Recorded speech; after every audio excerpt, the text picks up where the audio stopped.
BBC Sounds. Music, radio, podcasts. I'm Megan Phelps-Roper, and in my memoir, Unfollow, I tell you the story of what it was like to be raised in Topeka, Kansas, in the Westboro Baptist Church, the religious sect aggressive in its homophobia and anti-Semitism, and notorious for picketing the funerals of American soldiers and rejoicing in the world's worst disasters. From the age of 5, I was out there protesting too, believing that I was preaching God's truth. But then, age 26, I came to a new realization. Westboro's teachings were a monstrous lie, and I made the decision to leave. It was devastating to lose my beloved family, my entire world, but I knew I had to walk away and start over. Here's how it all began.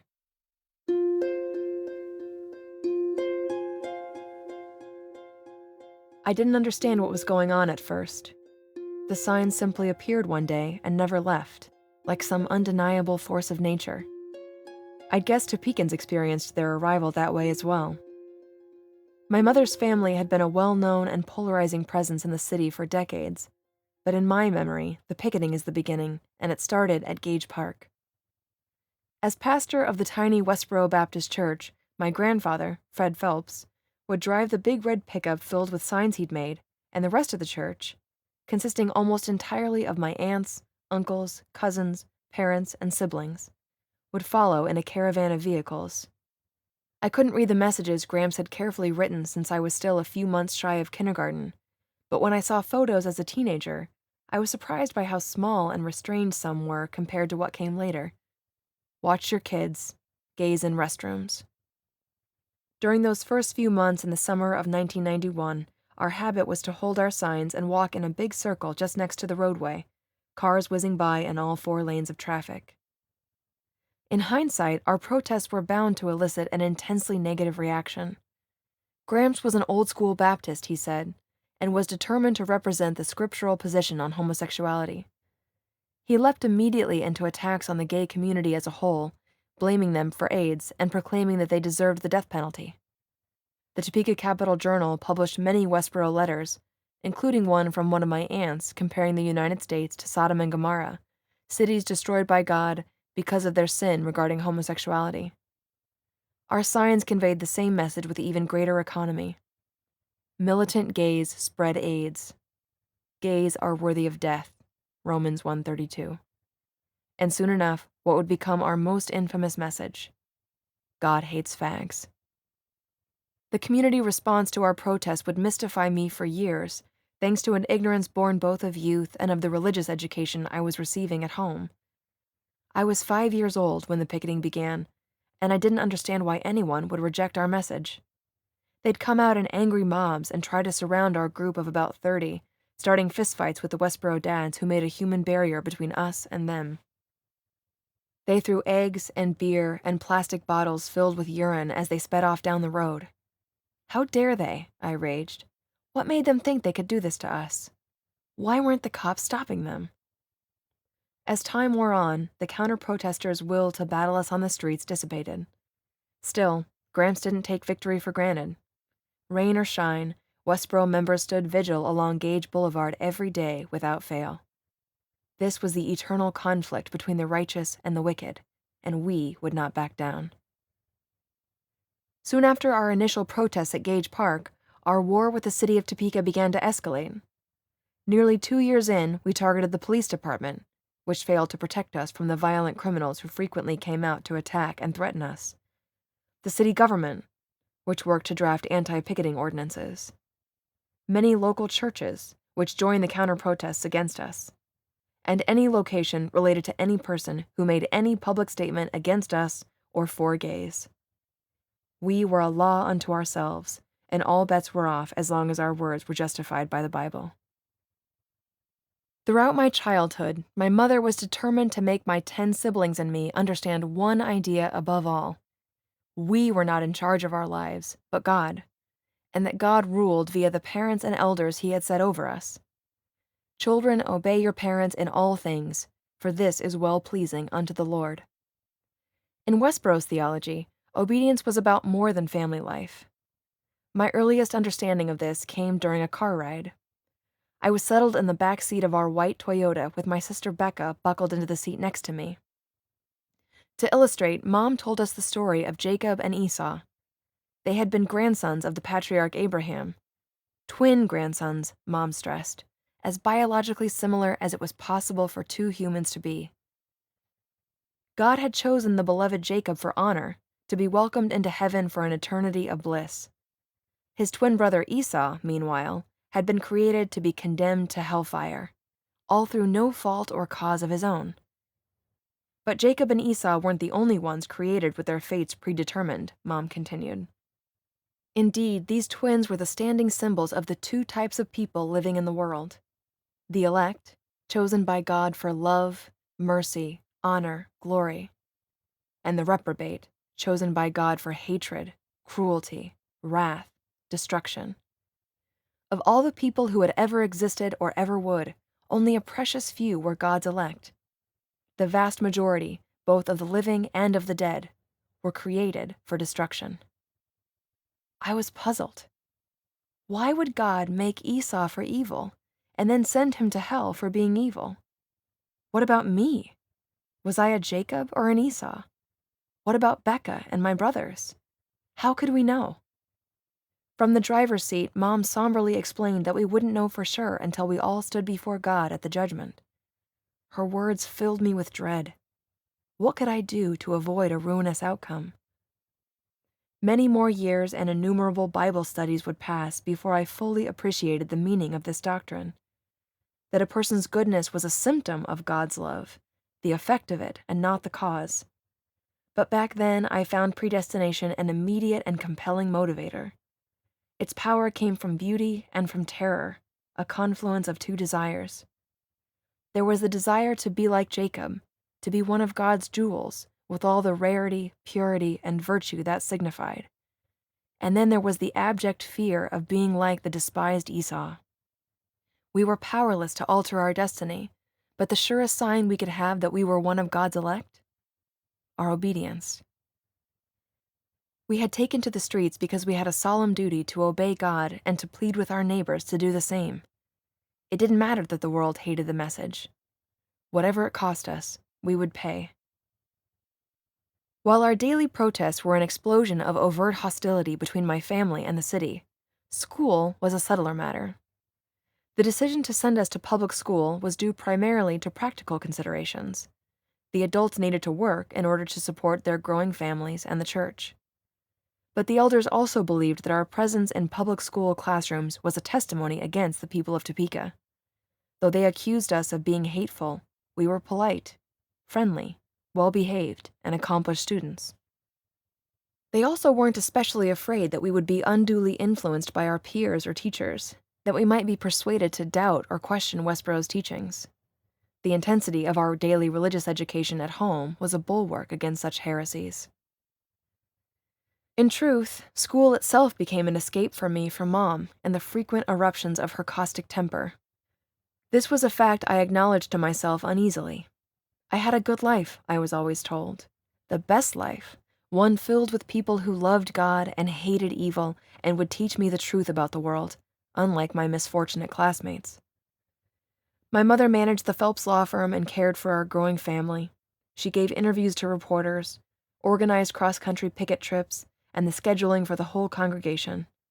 The daily pickets in Topeka, the daycare, the weekly church cleanings, the monthly birthday parties. Her contributions were without end.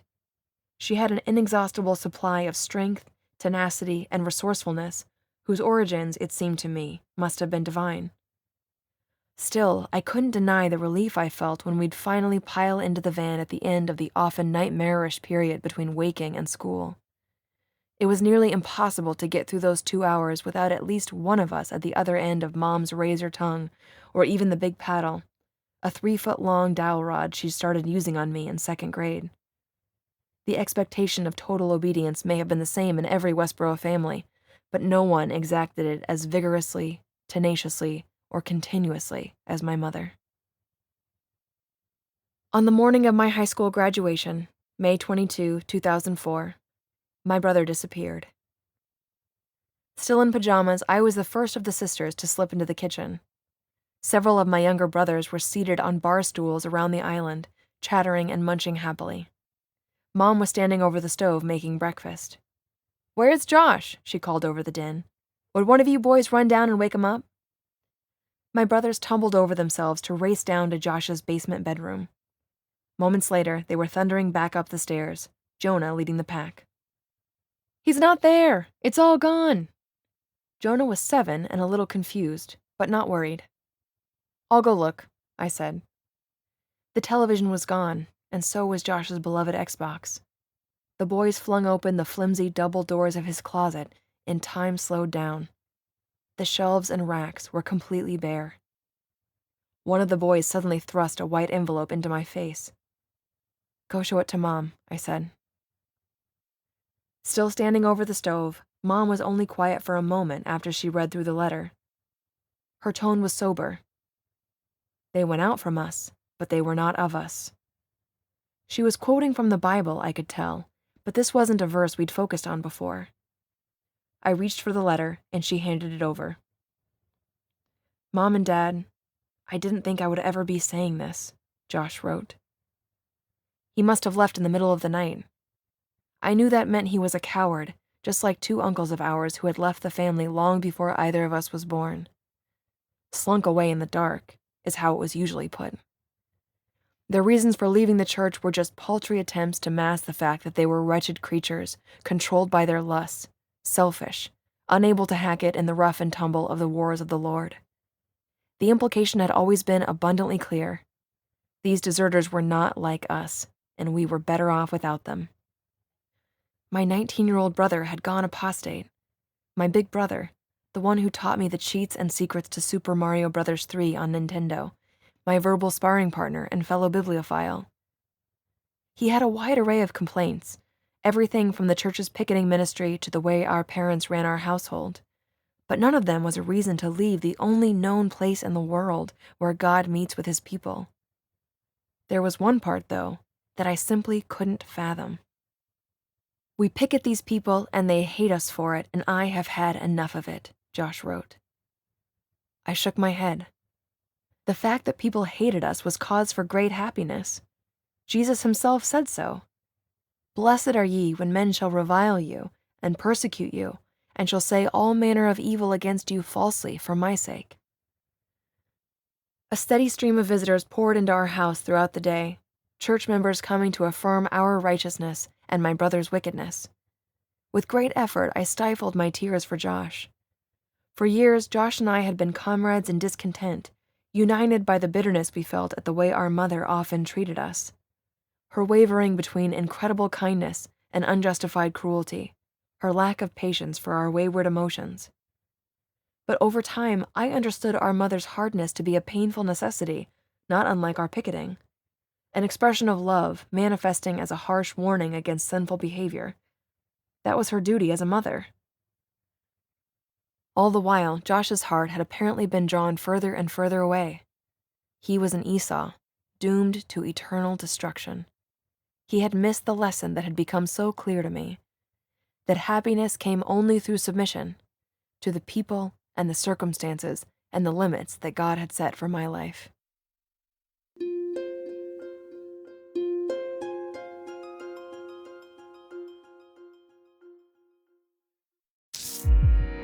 BBC Sounds, music, radio, podcasts. Hello, I'm Megan Phelps-Roper, and this is episode 2 of Unfollow, where I tell you about my upbringing within Westboro Baptist Church, a religious sect notorious for its hate speech, and how I came to put it behind me. In this episode, I'm a teenager, and I experience the first inkling that something is wrong with Westboro's beliefs.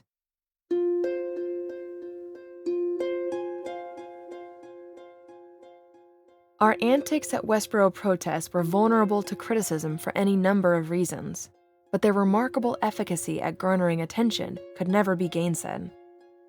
Our picketing and the media coverage were local in the very beginning, but my grandfather swiftly found ways to colonize the burgeoning power of the 24-hour news cycle for his own purposes. Westboro members began traveling across the country, from gay pride marches in Washington, D.C. to San Francisco.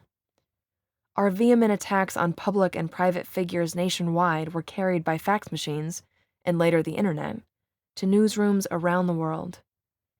Westboro's relationship with the media became symbiotic almost instantly. They gave attention to our message, and we helped them sell newspapers and generate clicks. We recognized that we were living in a soundbite generation with endless demands on its attention. We had a message to preach, and we were going to use every tool in our arsenal to get the job done. No matter how fierce the hostility to our message became, we delivered it with a Cheshire grin. You're going to hell. Have a nice day. It was important that people understood that our protests were not done in service of any personal hatred, but of the truth of God. My mother became the church's de facto spokesperson. One-sided conversations with members of the media would ring through our house at all hours of the day and night, our mother celebrating the hundreds of thousands of fatalities in the 2004 tsunami, and cataloging for an Australian radio station all the reasons that Heath Ledger deserved eternal torment. I'd begun to work formally for my mother at 14, the same age at which she had begun to work for my grandfather, and I followed her example, finding great joy in cultivating skills for the purpose of being a good soldier in this man's army, as she put it. I managed the contacts on her phone and the music on her iPod. I designed and maintained spreadsheets to track litigation and tax expenses, and wrote and edited Westboro press releases. I learned accounting to audit the family law firm's accounts, and Spanish to give interviews to Univision and translate the FAQ on our website, all before the end of my first year of college. My mother could be just impossible to please, and at times I worried that I could never actually grow up under her micromanagement of every detail of my existence. But when it worked, and all the more as I grew older and learned to accept these constraints, my heart swelled when I heard what she had begun to call me. Megan is my right hand, she would say. 14 years after we began picketing at Gage Park, we had become desensitized to the reality of the havoc we were wreaking on the lives of our targets. The only pain that mattered was ours. This injurious spirit prompted an expansion of our preaching. The impact of this shift was seismic, culminating in a 5-year battle that would land Westboro before the nation's highest court, and in the beginning, I was filled with consternation. "Mom," I urged, "can you please slow down a little?" It was the summer of 2005, and my mother had just announced we were going to protest the funeral of a soldier who had been killed in Iraq. At my grandfather's behest, Westboro had begun this crusade just a few weeks before, and I had struggled to make sense of the logic behind it. "What is it, hon?" my mother said. "I need to understand why we're doing this," I said. At 19, I was disturbed by the fact that I couldn't articulate the scriptural support for our new position. I'd been picketing for 14 years by that point. I had memorized countless Bible verses and was always working on more. "Well, can we agree that a dead child is a curse from God and not a blessing?" my mother asked. "Okay, now flip over to Hosea chapter 9, she instructed. I read along with her and began to memorize. "They have deeply corrupted themselves. Therefore God will remember their iniquity. He will visit their sins. Though they bring up their children, yet will he bereave them, that there shall not be a man left." Adultery, fornication, fags, and so forth, my mother said. They worship those sins, and now the Lord is visiting them for it. And one of the weapons in his arsenal is killing their soldiers in battle.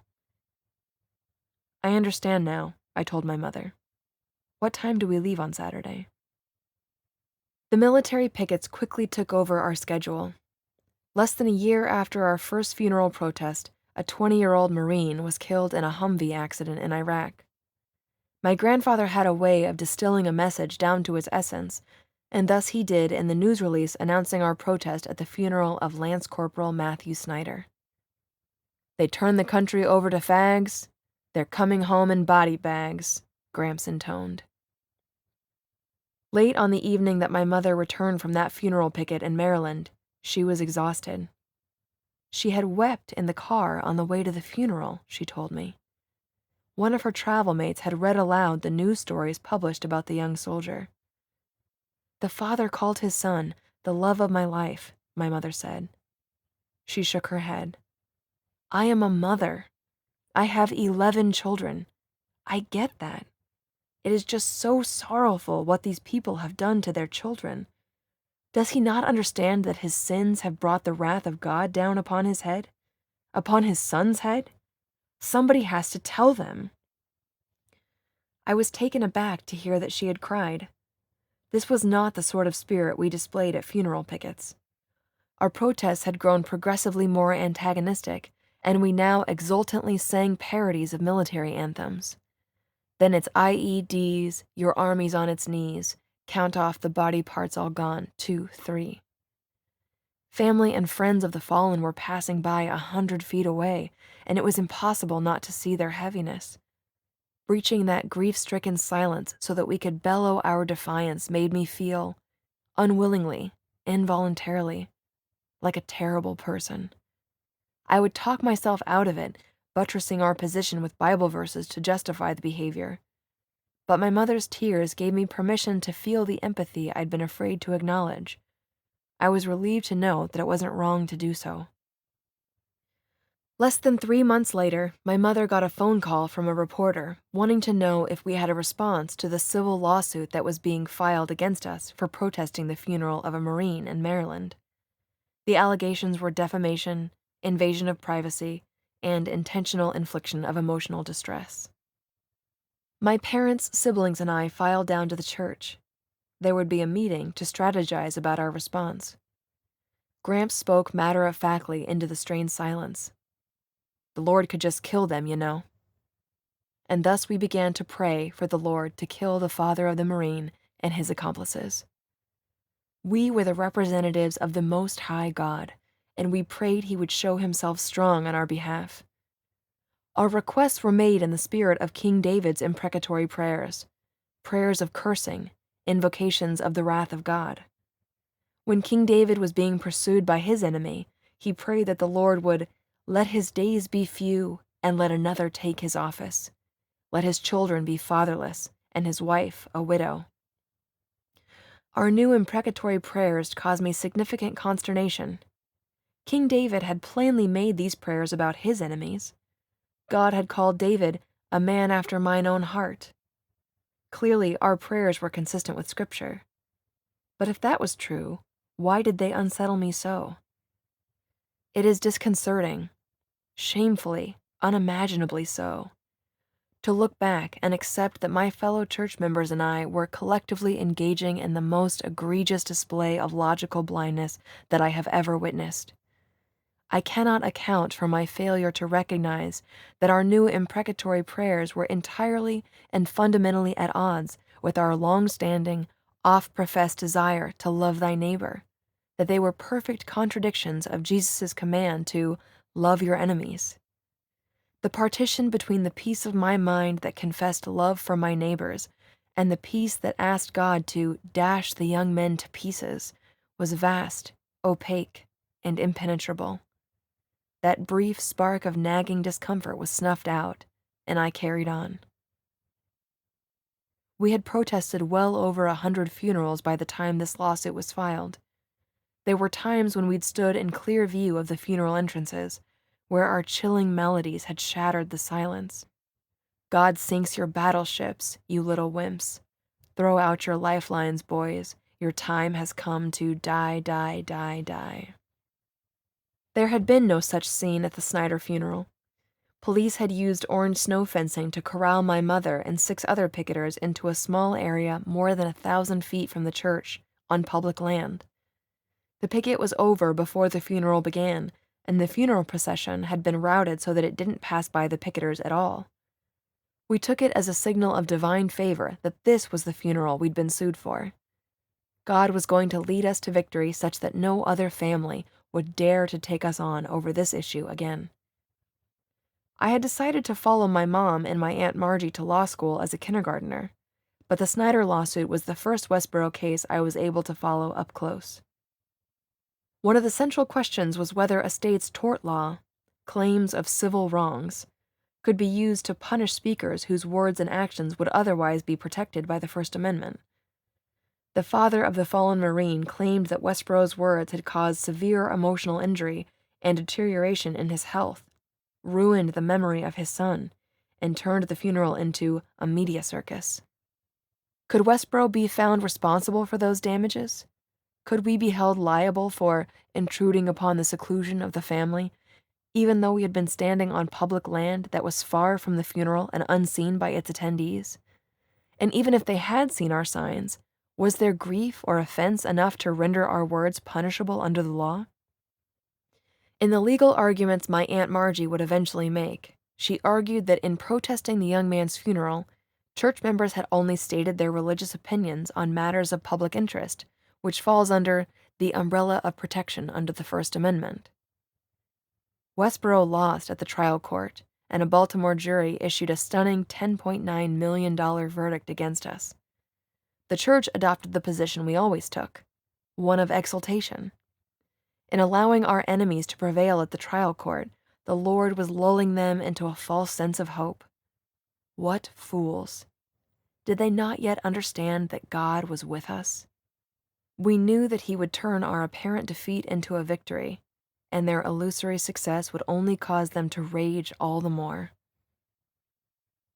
And thus it was. In September 2009, Margie filed our appeal, and the appellate court ultimately reversed the trial court's decision. They declared that Westboro's speech was, indeed, protected by the First Amendment. No matter who was offended by our religious opinion, Maryland's tort law could not be used to circumvent our right to free speech. Now, Snyder v. Phelps would come before the United States Supreme Court. The 6 months following oral arguments were among the most intense the church had ever seen. The explosions of media coverage, the growing mobs of angry counter-protesters, the teams of journalists who continued to arrive on our doorstep. All of it was proof that God was with us, strengthening our hands for this good work and causing our efforts to prosper. I loved every second of it, growing more devoted to our cause with each passing day. The events of those 6 months brought more sustained attention, exposure, and legitimacy to the church and our message than ever before, and a spirit of triumphalism and invulnerability took hold of Westboro. I found myself completely in its thrall, blind to the peril until it was too late.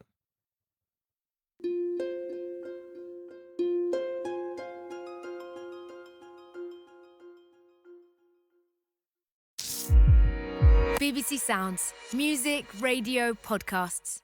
Hi, I'm Megan Phelps-Roper, and you're listening to Episode 3 of Unfollow, where I continue to tell you the story of being raised as a member of the aggressively homophobic Westboro Baptist Church.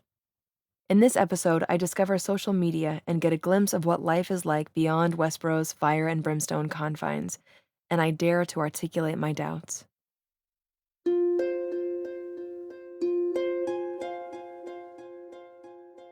It was February 2011, and my church's website, godhatesfags.com, had just been taken over by the hacker collective known as Anonymous, which replaced our gospel preaching with a mocking message. We responded predictably, my Aunt Margie penning a provocative press release that I immediately posted to Twitter. The drama was reported by major news outlets across the country, which is how my name and photo ended up in the RSS feed of a man living in a tiny town in eastern South Dakota. With the advice and consent of my mother, I had become Westboro's voice on Twitter 18 months earlier, and had found great success at getting attention for our message. I'd come to love the platform dearly. I discovered I was far more effective at pleading our cause directly to the people on Twitter, rather than through the distorting lens of a journalist. After 2 decades on the picket line, I was 25 years old and a skilled defender of Westboro and its many controversial doctrines. Less than 2 weeks after the anonymous attack, the Supreme Court published its opinion in Snyder v. Phelps, and the media circus surrounding the church ramped up 100-fold. God had worked in the hearts of the justices, and we had prevailed against our adversaries. Chief Justice John Roberts wrote, Westboro's funeral picketing is certainly hurtful, and its contribution to public discourse may be negligible. But Westboro addressed matters of public import on public property in a peaceful manner in full compliance with the guidance of local officials. Speech is powerful. It can stir people to action, move them to tears of both joy and sorrow, and, as it did here, inflict great pain. On the facts before us, we cannot react to that pain by punishing the speaker. As a nation, we have chosen a different course: to protect even hurtful speech on public issues to ensure that we do not stifle public debate. That choice requires that we shield Westboro from tort liability for its picketing in this case. Emboldened by our success, we announced that we would quadruple our protests of soldiers' funerals. In the days and weeks that followed, I was more active on social media than ever before, so thankful to be one of God's representatives on earth, and exultant that He had put a megaphone to the mouth of our tiny church. I used Twitter to bait celebrities with anti-gay messages, to celebrate Japan's Fukushima nuclear disaster, and to debate the merits of the Snyder case with anyone who would listen. I had been vaguely aware of the changes that communication on Twitter was working in me. Unlike with email, I could watch a Twitter conversation derail in real time whenever I included personally disparaging language. The exchange would swiftly devolve from a theological debate to a playground quarrel. It became clear to me that causing offense with ad hominem attacks did nothing to communicate our message, and I learned to avoid it. Hostile tweeters became almost like a game to me, and I learned to use humor, pop culture, and self-deprecation to diffuse and disarm antagonism. Like many others, my new Twitter friend from South Dakota had the impression that my church was filled with hillbillies and rednecks, an assumption I was only too happy to dispel. Upon my trumpeting of our Supreme Court victory, he learned that my family is full of lawyers, and I learned that it was a profession he shared. He was shocked to find that my grandfather had been honored for his civil rights work in Kansas. Somewhere along the line, he bragged about his prowess in the online game Words with Friends, and I impulsively responded with my username and a hashtag. 2 days later, he started a match with me. Before Twitter, friendship with outsiders had always been easy to avoid. I'd chat with classmates during school, but since there was no interaction outside of that, the relationships always fizzled. All I'd had to do was keep a little distance from them, and outsiders would always be at arm's length, never close enough to hurt me. As I was growing up, my mom, my aunts, and my gran had warned me in mostly vague terms about the sensual sins that had befallen the most devout of women. I was female and therefore easily deceived, and I prayed that God would deliver me from sinful thoughts and desires. I had hormones as a teenager, of course, and a couple of boys at school caught my eye. But in addition to being terrified of lust and of falling out of favor with God, I was a realist. We protested every single day in our hometown and across the country, and our church was universally hated for it. I understood that the likelihood of any of my classmates being interested in me was essentially nil, especially after we started protesting outside our high school during lunch period. And I also knew that the odds of any of them joining the church were even lower. Marrying an unbeliever was verboten, and for us, that meant only other Westboro members were permissible partners. I knew a hopeless situation when I saw one. My phone vibrated briefly and played the already familiar trill of the Words with Friends tone. I glanced at the screen and read the notification, though I knew what it said. Your move. We'd been playing for the past week. At some point in the evening, he'd make a move in the game and we'd start to chat. He'd question me about theology, ask me to explain more about the pickets and verses I'd posted on Twitter that day. I'd answer his questions and describe Westboro's history and doctrines.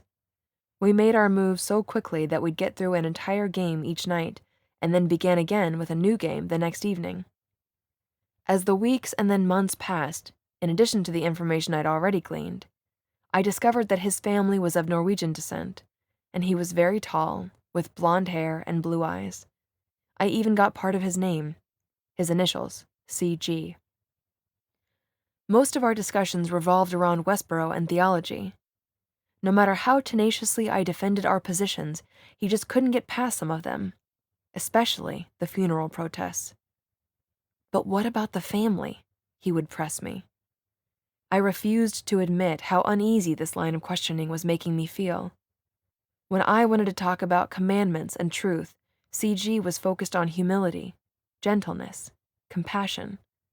To him, our message and methods clearly lacked these qualities, no matter how truthful we believed our words to be. I had been raised to view life as a battle between good and evil, and I knew that every person fit into one of those two categories. CG suggested a third group, people who were decent but not religious. Why would God condemn people who had lived decently in the world? When Amy Winehouse passed away that summer, my family celebrated. She was a whore and a drug addict, and her death was God's punishment. But like so many others who filled my Twitter feed, CG lamented her early demise, a tragic loss of life and the beauty that her immense talent had brought into the world. When a far-right terrorist murdered 77 in a car bombing of Oslo and subsequent attack on a youth summer camp, church members rejoiced again. But now, watching my family track the rising body count with glee, I felt mournful. The truth was that I had started to feel sad in response to tragedies even when CG wasn't there to prompt me. A small part of me began to wonder if there was something wrong with Westboro. I couldn't acknowledge any of this to CG, of course, or even to myself. Instead, I quoted Bible verses and insisted that he needed to stop substituting his judgments for God's. When our discussions became thorny, as they inevitably did, he directed us back to music, books, movies. There was no thought of speaking openly or directly about any feelings we might be developing, because to do so would be to acknowledge that this was about more than just God, and that would mean the end of it. And yet, the subtext was always there, in the words we chose to deploy on the game board, in the songs and lyrics we shared, in the literary quotes we presented without comment or preamble. We were offering the words of writers and journalists, musicians and comedians, in order to convey what fear and decorum prevented us from saying ourselves. I never allowed myself to imagine it, but it would be foolish to deny the secret hope that I came to harbor, that he could be mine someday, that he would eventually rip off the mask and appear at church one Sunday morning. In the subtlest of ways, I was trying to convince him of the rightness of our doctrines, the necessity of the protests, and the magnificence of life at the church. I never directly encouraged him to come to Topeka. Still, I insinuated that it was the right move, and because he was responding with curiosity instead of condemnation, I continued to hope. I told several church members about him, even, as honestly as I could bring myself to be. I didn't tell them I loved my conversations with him more than just about any other part of my day. Since I was hiding the depth of my infatuation even from myself, it wasn't so very difficult to hide it from the rest of my family, too. One night in late September, I had a dream. I'm standing on the driveway outside my house. A black car with darkly tinted windows pulls up beside me, and a tall, blond man steps out. I can't see his face, and we've never met, but I know his name. Chad Garrett. He walks over and embraces me, his hands tangling in my curls as he holds me against him. I know I'll be in trouble when everyone finds out, but I can't bring myself to stop. I want this so badly. I've waited so long for him. It is undeniable.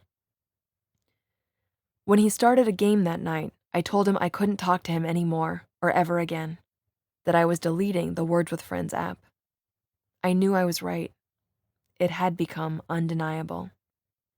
I'd already let this ungodly affection for an unbeliever take root in my heart. If I didn't rip it out with both hands, I would fall away and lose everything. My family, my friends, my whole life in this world. And in the world to come, I'd be tormented in hell for all of eternity, where the worm that consumes your flesh never dies and the fire is never quenched. Just before I deleted the app, he said, South Dakota. It took me less than 2 minutes to find his name on a list of South Dakota state's attorneys. Chad Fjelland, Clark County. I looked him up on Google and found a photo.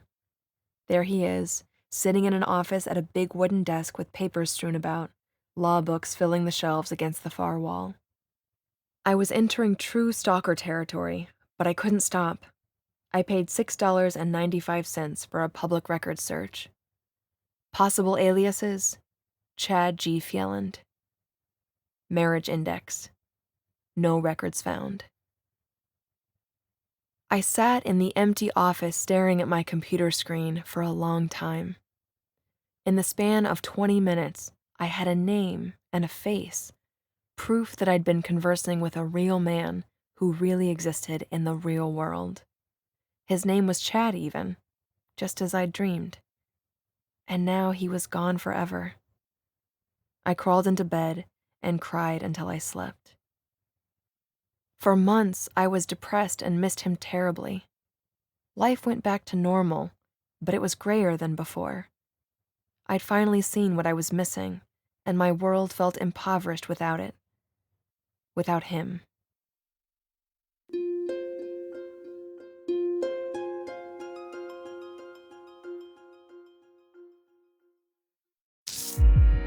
BBC Sounds. Music, radio, podcasts.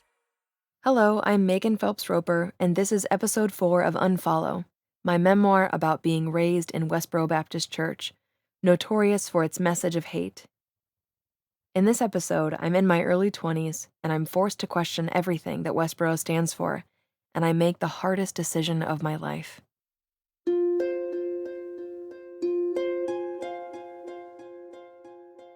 My mother's troubles began with an email.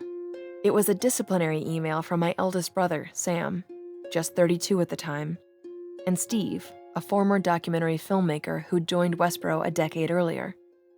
The accusations primarily concerned the harsh, unmerciful way she could treat others in the church.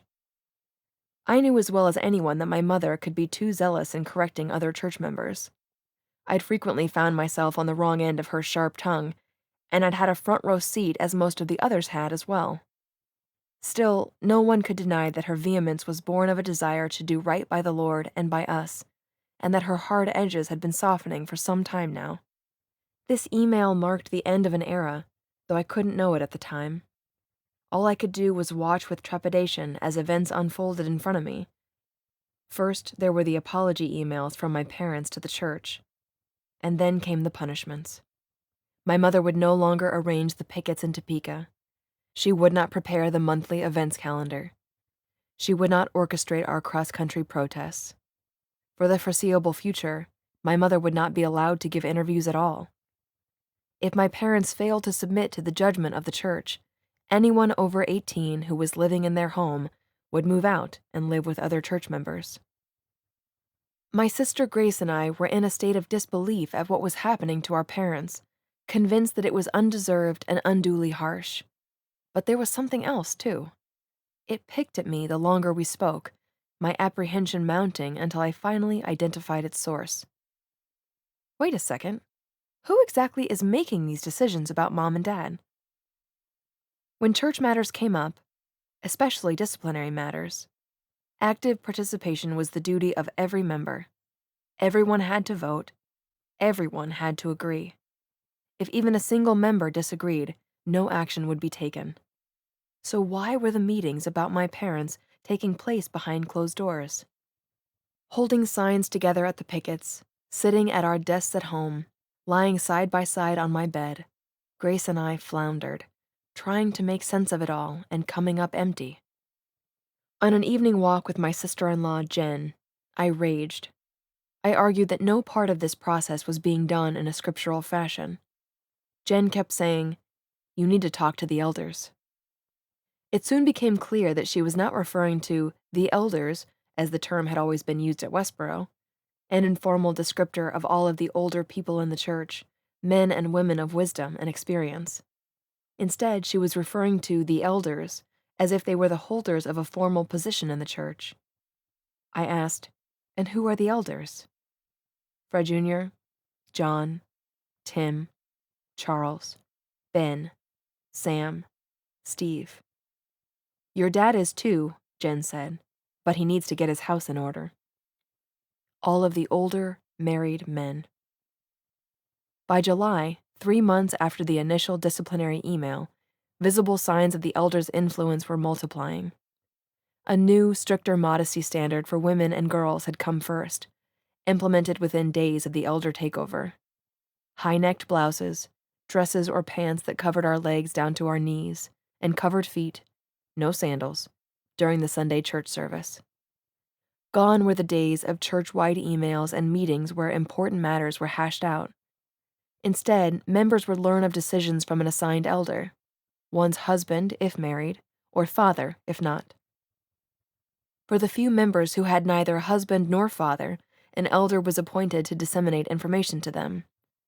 Questions and concerns, once freely discussed with all other church members, were now confined to our assigned elder or parents only. I was practiced at justifying Westboro's doctrines, but the cracks forming in our fortress of logic and scripture were becoming ever more difficult to ignore. The rules we had been taught, the divine rules of a sovereign God, were being systematically replaced by the caprices of fallible men. My two sisters' responses to these events reflected the internal struggle I was experiencing. Whereas Becca and I were regarded as submissive and obedient, Grace's free spirit and apparent lack of discipline earned her a reputation in the church as willful and coddled. Grace was the youngest of us three sisters in a family full of boys, and her name suited her well. Her beauty and charm could be almost unnerving at times, though we never spoke of such things in our home. I loved her creativity and her dreams of traveling to Paris, Rome, Russia, even though I knew them to be impossible. We could never leave the United States and the broad protection of the First Amendment. The church's ban on international travel was just one of the innumerable limitations on our lives that I had long ago assimilated. Grace had made it to age 19 with her will intact, and she was the only person with whom I could speak openly about my concerns. The only one willing to express disagreement with the elders' positions without including the standard caveat. The elders know better. We must be missing something. Neither of us was prepared when Grace became their next target. Early one morning in late May, I found her on her bed looking panic-stricken. She was hysterical, telling me she had just received a call from the wife of one of the new Westboro converts. Justin and Lindsay, names changed, and their baby boy had rented a house located just a few doors down from ours, and Becca, Grace, and I visited often. Lindsay had discovered that Grace and Justin had been texting extensively and was convinced that my little sister had designs on her husband. The two had class together at the university and had grown closer over the course of the semester. When I listened to Grace describe the messages, the discussions never touched on inappropriate topics, but the closeness itself felt improper to me. The fear on my sister's face twisted my insides, especially since I knew what was coming. Punishment was swift. Grace was forbidden from having any contact at all with either Justin or Lindsay. Instead of chasing after children as she did every summer, she would be required to take a temp job at the Kansas Department of Revenue, sitting at a desk doing data entry work for 8 hours each day. My siblings and I would no longer be permitted to spend time with Justin and Lindsay, except that we could say hello if we happened to pass them at church on Sundays. New restrictions kept coming, growing increasingly draconian all the time. When Sam and Steve learned that Grace was using her 20-minute work break to explore the area around her downtown office, they prompted my father to forbid it. He did. When Grace asked to take our brothers to a park to climb trees, our father forbade that too. When our father instructed Grace to choose a degree other than art, Sam and Steve advised him that he hadn't gone far enough, that her options should be limited to the study of nursing or computers only. It was as if that phone call from Lindsay had given them an excuse to impose upon Grace every unreasonable limit they could dream up in order to quench her spirit. Grace received an ultimatum. One more wrong move, and she would be excluded from the church. I had never seen a member of my immediate family subjected to church discipline before. For the first time in my life, the accused were people I lived with and knew most intimately. I had direct, first-hand knowledge of their daily lives and habits, and I knew that the judgments leveled by the elders were wrong. They were wrong about my mother. They were wrong about my sister. I could not acquiesce to their conclusions the way I'd done with so many others before. I could no longer blindly trust the judgment of these men. I couldn't believe how our love within the church had been warped beyond recognition by the elders' unscriptural will to punish, by their pernicious need for superiority and control. They had developed a toxic sense of certainty in their own righteousness, seizing for themselves the role of the ultimate arbiter of divine truth, and they now seemed willing to lay waste to anyone who disagreed with them. And in a moment of horrifying clarity, I finally saw what had eluded me for so long. We had all been behaving in the exact same way toward outsiders. It was as if we were finally doing to ourselves what we had been doing to others for over 20 years. I crossed a chasm in that split second, pursuing a thought my mind had never truly imagined and now could never take back. What if we're wrong? What if this isn't the place led by God Himself? What if we're just people? With stark clarity, I understood that whether the church was wrong or right, I was a monster. If we were wrong, then I had spent every day of my life industriously sowing doom, discord, and rage to so many, not at the behest of God, but of my grandfather. And if the church was right, then asking those questions and even beginning to consider their implications was an unforgivable betrayal of everyone I had ever loved and the ideals I dedicated my life to defending. In the span of a few seconds, my world had disintegrated, slipping through my fingers like so much sand.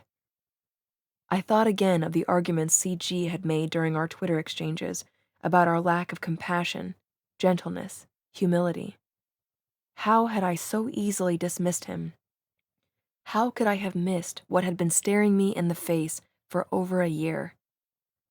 And most important, if the church was wrong about all those things, what else were we wrong about?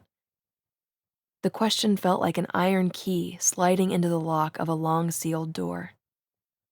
My mind was finally settling on its inevitable conclusion. There was something terribly wrong at Westboro. God was not in this place. We were not special, not hand-selected by the Lord to do His divine work.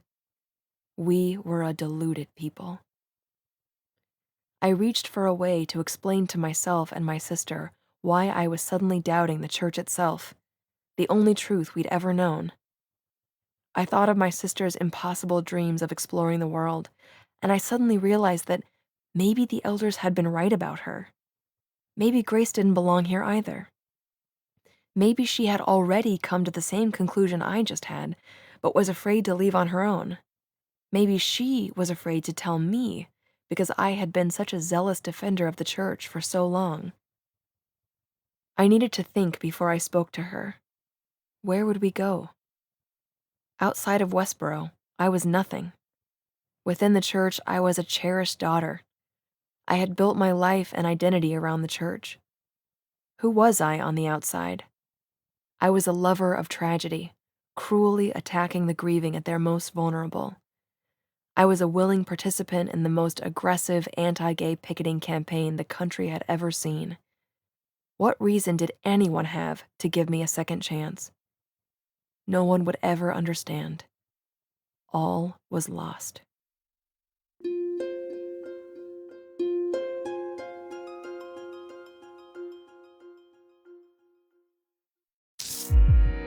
BBC Sounds. Music, radio, podcasts. Hi, I'm Megan Phelps-Roper, and this is episode 5 of Unfollow, the story of how I came to leave Westboro Baptist Church, the fire and brimstone religious sect notorious for its homophobia. Here, I am 26, and with my sister Grace, I have left Westboro and my family behind me.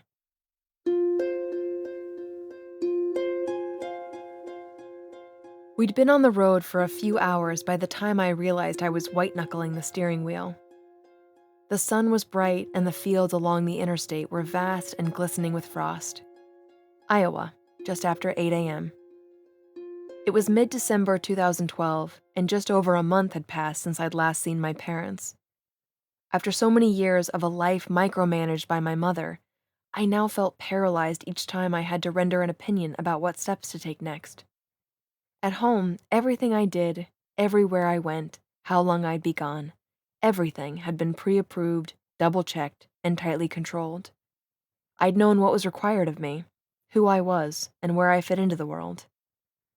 Outside of Westboro's rigid system, I was unmoored.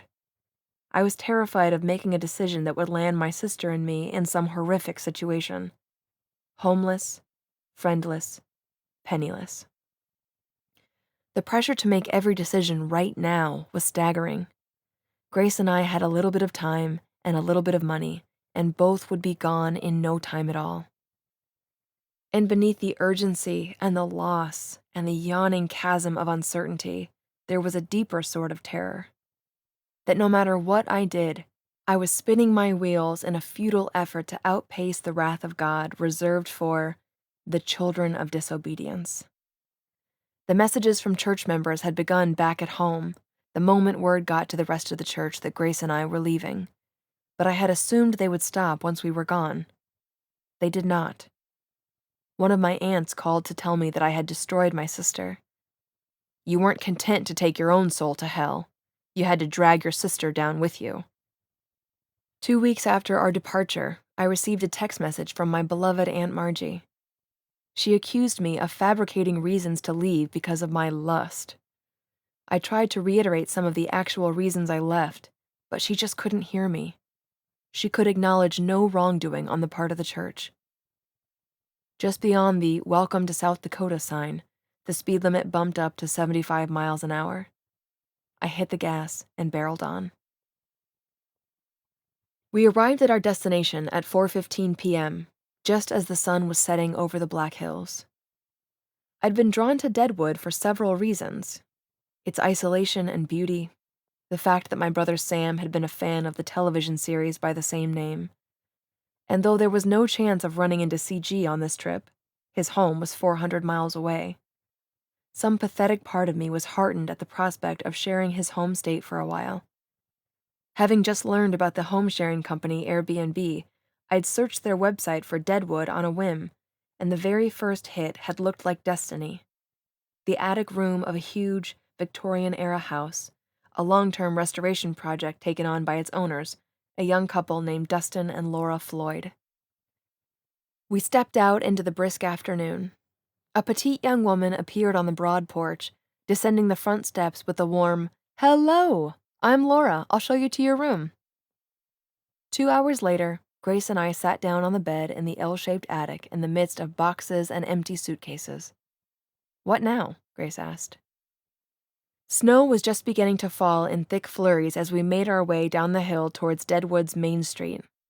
It still felt almost criminal to simply wander around with no rules. We could go anywhere we liked, and we needed absolutely no reason at all. The freedom was heady. We admired the decorative street lamps wrapped in snow-dusted garlands that lined both sides of the street, and followed their alternating red and green bulbs all the way to the end of the road, the Four Aces Casino.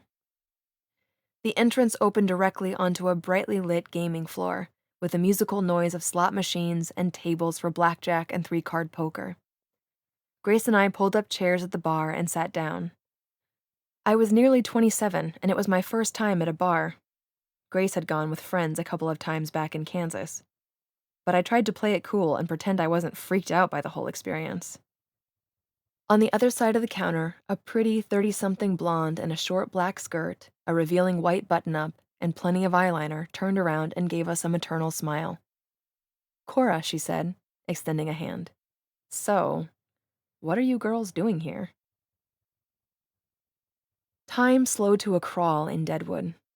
The hours stretched out endlessly before me, and on the good days I couldn't get enough. After year upon year of constant churning and contention, I began to relish the quiet. Taking care of my sister gave me purpose. I knew I couldn't give her what she truly wanted, the return of our beloved family. But after all we had lost, I wanted to offer consolation however I could. The bad days, the ones where Grace would refuse to speak to me, behaving as though she didn't see me, couldn't hear me, began to multiply. The smallest of disagreements could grow into a days-long episode of the silent treatment. And then there was CG, Chad. He had reappeared a few days before I left Westboro and we'd been in touch ever so cautiously and only via text message ever since. By the time I arrived in Deadwood, we were back to texting nearly every day, though still cautiously. His queries seemed like a test sometimes, and at the heart of each stood a single question. Did I really belong outside of Westboro's fences? Enjoy Deadwood, he said. I'll be out there sometime after Christmas. I'll try to look you up. Until then. Grace was angry. She didn't like that I wanted to share so many things with him, and told me that his influence had bothered her for a long time. I can't help but think he poisoned a part of you, she said. She suspected that he was the cause of my initial doubts. The more I tried to frame the words to insist that Chad's arguments had not influenced me, the clearer it became that my sister was right, at least in part. If the thing he had poisoned, I told her, was my ability to turn away from my conscience, then I'm glad he did. I will never like him, she said. It was fast becoming clear that Grace and I had no idea how to navigate relationships outside the church's black and white, all or nothing paradigm. We had never learned how to agree to disagree, because to church members, such a concept was blasphemous. Can two walk together except they be agreed? At Westboro, every question had a single correct answer. Miscommunication required blame, and mistakes required punishment. My sister and I knew how to cajole, issue ultimatums, attribute ill motives, and assign moral failure to the other party in a dispute, but we couldn't compromise, and we couldn't move forward without a resolution as to which of us was in the wrong. Without an absolute authority who could resolve the problem and declare one side as just and righteous, we floundered. Good morning, Dustin said brightly. A split second before I stepped into the kitchen, I had realized the date and felt a surge of panic. What am I going to do when they say Merry Christmas? After all the years of picketing Christmas services, of singing our version of Santa Claus is Coming to Town, Santa Claus will take you to hell, of listening to my mother read to us of the holiday's pagan roots, my abhorrence of Christmas was visceral. I could ignore the shop clerks and Salvation Army bell ringers, but I was a guest here. I looked around. Not only had there been no Merry Christmas, there was no tree, no decorations, nothing.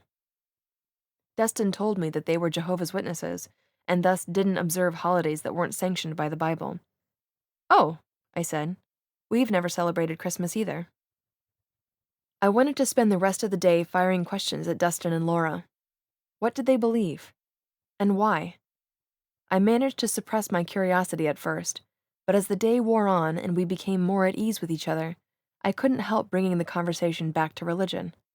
Since Westboro's beliefs and practices were so unusual and well known, it didn't take them long to guess which church I might be describing.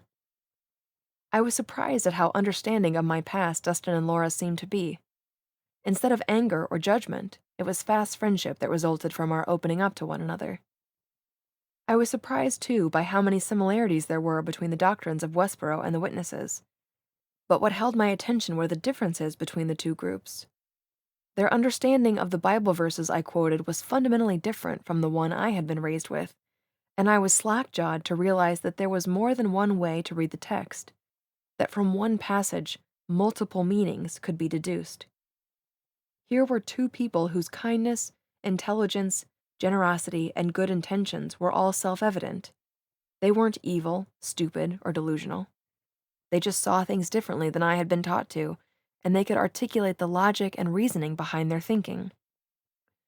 The hope that sprang from this realization would become the new foundation of my life, but along with that hope came still more confusion.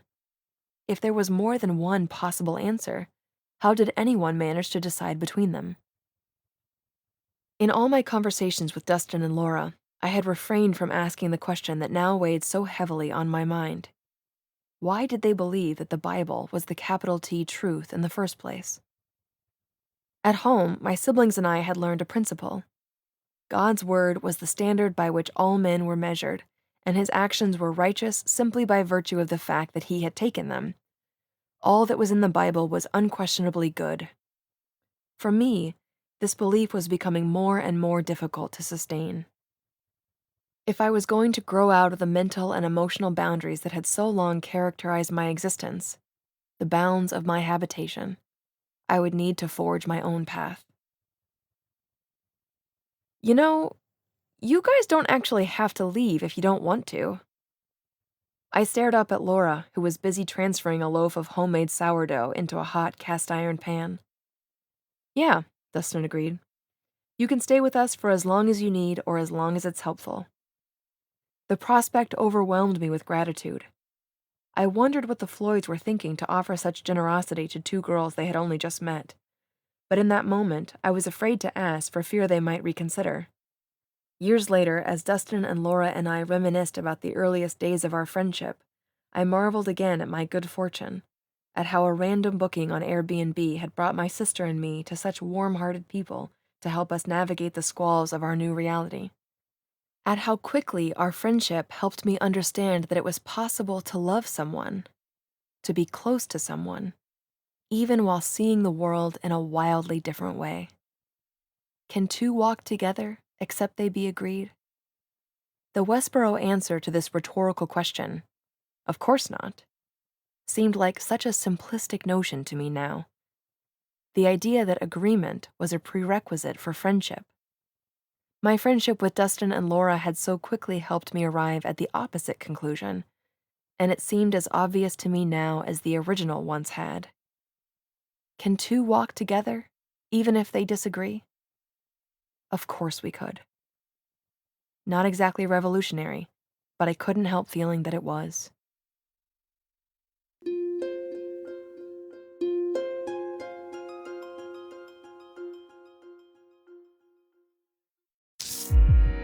BBC Sounds. Music, radio, podcasts.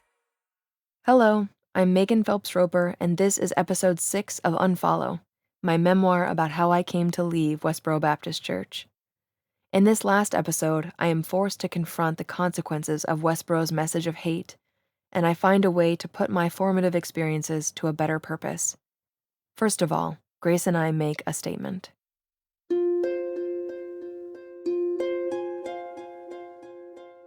There's no fresh start in today's world. Any 12-year-old with a cell phone could find out what you did. Everything we do is collated and quantified. Everything sticks. Don't act surprised that I'm quoting Batman. At Westboro, reciting lines from pop culture is par for the course. Put Selena Kyle's words in a different framework. In a city, in a state, in the center of a country, lives a group of people who believe they are the center of the universe. They know right and wrong, and they are right. They work hard and go to school and get married and have kids who they take to church and teach that continually protesting the lives, deaths, and daily activities of the world is the only genuine statement of compassion that a God-loving human can sincerely make. Until very recently, this is what I lived, breathed, studied, believed, preached, loudly, daily, and for nearly 27 years. I never thought it would change. I never wanted it to. Then suddenly, it did. And I left. Where do you go from there? I don't know exactly. My sister Grace is with me, though. We're trying to figure it out together. There are some things we do know. We know that we've done and said things that hurt people. Inflicting pain on others wasn't the goal, but it was one of the outcomes. We wish it weren't so, and regret that hurt. We know that we dearly love our family. They now consider us betrayers, and we are cut off from their lives, but we know they are well-intentioned. We will never not love them. We know that we can't undo our whole lives. We can't even say we'd want to if we could. We are who we are because of all the experiences that brought us to this point. What we can do is try to find a better way to live from here on. We hope that the changes we make in our lives will speak for themselves. Megan and Grace, February 6, 2013. The statement would go up the following morning on a new blogging platform called Medium. The response was nothing like I had expected. Messages of encouragement and well-wishing flooded my Twitter account. People from across the country and all over the world offered my sister and me friendship, places to sleep, and invitations to church by the hundreds. Particularly moving were the messages from those with whom I had sparred on Twitter over the years. With each new kindness, I understood with ever greater clarity the depths of my ignorance about the world. Clearly, the people writing these words were not the demons I had been warned about. They didn't hate Grace and me, and they didn't expect us to hate our family. Though we had shown them hostility and contempt, they extended generosity and compassion to us. It was starting to occur to me that there might be a lot more goodness in the world than I had believed. A few days later, I was catching up with one of my new friends and counselors. David Abitball was an Orthodox Jew who ran a popular Jewish blog called Jewlicious. David and I had met on Twitter in 2009, 4 years earlier. My conversations with him had continued for more than a year, during which time I twice protested events at which he was speaking. David came out to talk with me both times. I listened earnestly and held a God hates Jews sign. The temporary end of my communication with David came shortly after that, following a debate about Westboro's death penalty for fags sign. He pointed out that our sign contradicted Jesus' own instruction. He that is without sin among you, let him first cast a stone. Didn't your mom have your oldest brother out of wedlock? He asked me. That's another sin that deserves the death penalty, isn't it? Until that moment, I had never thought through the fact that if my mother had been killed for her sin, she wouldn't have had the opportunity to repent and be forgiven. That without mercy, my beloved family would not exist. I explained to David why I had suddenly stopped speaking to him 2 years earlier. I was terrified, I said. That was the first time I consciously rejected one of the church's doctrines. It was the first time I believed that I could be right about something and that the rest of the church could be wrong. Being influenced by outsiders was a moral failing, and I couldn't bring myself to acknowledge that I had allowed it to happen. And on Twitter, no less. But then my shame was replaced by profound gratitude to Twitter. It had put me in conversation with people and ideas that challenged beliefs that had been hammered into me since I was a child. And that conversation had been far more illuminating than decades worth of rage, isolation, and efforts to shame and silence. Listen, David said. You have to come to Jewlicious next month. I think this will help you, and I know it will help others. The 9th annual Jewlicious Festival was to take place in Long Beach, California. 1,500 Jewish students and young adults would be coming together for a 3-day celebration of Jewish culture. Everything inside me screamed no. Enemy territory. Making myself vulnerable to people I had hurt, and who had hurt me, who had every reason to hate me. How could I possibly? 3 weeks later, my sister and I found ourselves in Los Angeles at the Museum of Tolerance. Standing just outside the entrance to the first exhibit with David and Grace, I listened as the docent expounded on the museum and its history. Its purpose wasn't just to tell the stories of human rights atrocities, she explained, but to remind us to act when we saw things going awry. I had a sinking feeling. There was going to be something about Westboro in here. Sure enough, immediately after passing through the entrance, I spotted a photo on the wall. It was of my sister Becca and my grandmother protesting. Another docent led a group of young people over to the photo. She told the story of Matthew Shepard, a gay college student who was brutally murdered by 2 young men he met at a small-town bar, and the protests and counter-protests at his funeral. David said quietly, "That's their grandmother." I felt panicky.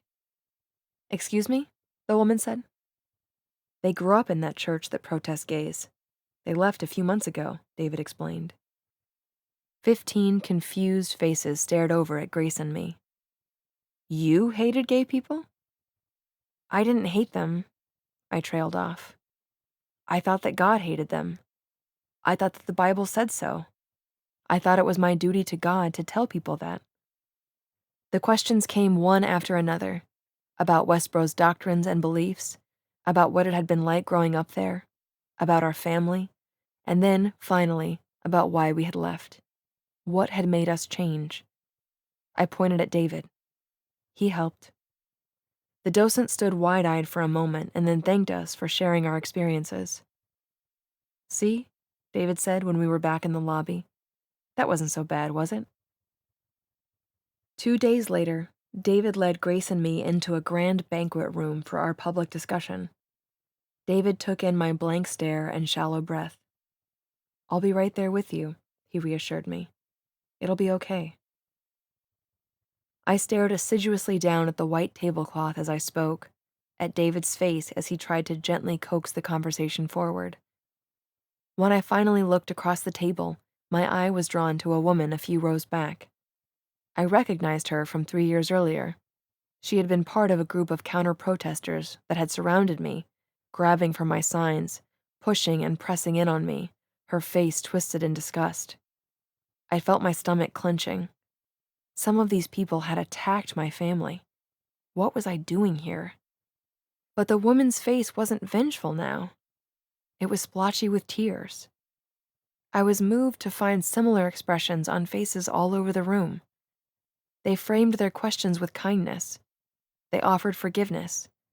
Again and again, they expressed the hope that if we could change, then others could too. I returned to Deadwood alone. Grace had chosen to stay in Los Angeles. I had become close with Dustin and Laura, who would remain two of my dearest friends long after I left Deadwood, long after they left the Jehovah's Witnesses.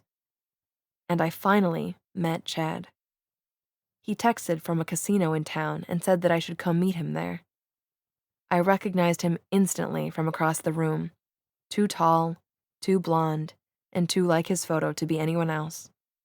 I slipped through the throng, following him to a less populated corner of the room where we sat down at adjacent slot machines and began to talk. We met up nearly every weekend of my first summer away from home. Understanding how little of himself he tended to reveal to others, I couldn't help but marvel that he had ever shared anything with me while I was still at Westboro. He marveled too. "Why are you here?" he'd ask, searching my face. "How?" That question became my obsession too. At Westboro, acknowledging error and ignorance was anathema, because doing so would cast doubt on our message. Now, I started to understand that doubt was the point. Doubt wasn't the sin, I came to believe. It was the arrogance of certainty that poisoned Westboro at its foundations. Though their ideologies manifested in vastly different ways, it was fundamentalist religious groups, from Jehovah's Witnesses to members of the Islamic State, that first permitted me to recognize the patterns of my upbringing. But as I watched the human tribal instinct play out in the era of Donald Trump, the echoes of Westboro are undeniable. The division of the world into us and them, the vilification of compromise, the knee-jerk expulsion of insiders who violate group orthodoxy, and the demonization of outsiders and the inability to engage with their ideas because we simply cannot step outside of our own.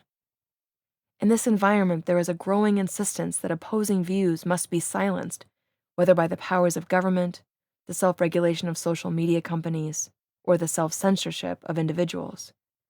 At the heart of this insistence lie several false assumptions, including one that Westboro members would readily recognize.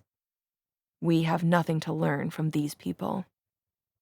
This sentiment was troubling to witness even among our tiny fringe movement, but watching it spread among a vast and growing populace has been altogether more alarming. Another assumption is that refusing to grant mainstream platforms to hated ideas will halt their spread. In the age of the internet, it seems clear that we cannot reasonably expect to permanently halt the spread of an idea, whether good or bad. The principles enshrined in the First Amendment are no less relevant to social media than they are in public spaces. That open discourse and dialectic is the most effective enabler of the evolution of individuals and societies. That the answer to bad ideas is to publicly reason against them, to advocate for and propagate better ones. Along with so many others, I now watch the increasing hostility and hysteria of our modern political discourse and wonder how we as a society might change course. I consider the impending arrival of the baby girl I will shortly bring into the world with Chad, now impossibly my husband, and wonder how we'll teach her to avoid falling into these destructive patterns in her own life. My grandfather is gone now, yet his church remains. On a visit, I'm standing just around the corner from it, right outside my old front door. Gran lives here now, with my mom and my dad and my brothers and my sister. Their hearts beat just inside. I can't knock, and I don't pray anymore, but I can wish that it all would end. I want to tell them that the world isn't evil, that it's full and complicated and beautiful and good, filled with unknown truths and unbroken hopes, and that it's waiting just for them. That I'm waiting just for them. I want to tell them that I love them. I'll just have to find another way.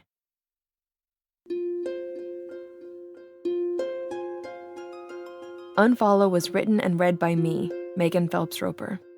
It was abridged by Sarah Davis and produced by Elizabeth Allard and is a BBC Books production for BBC Sounds.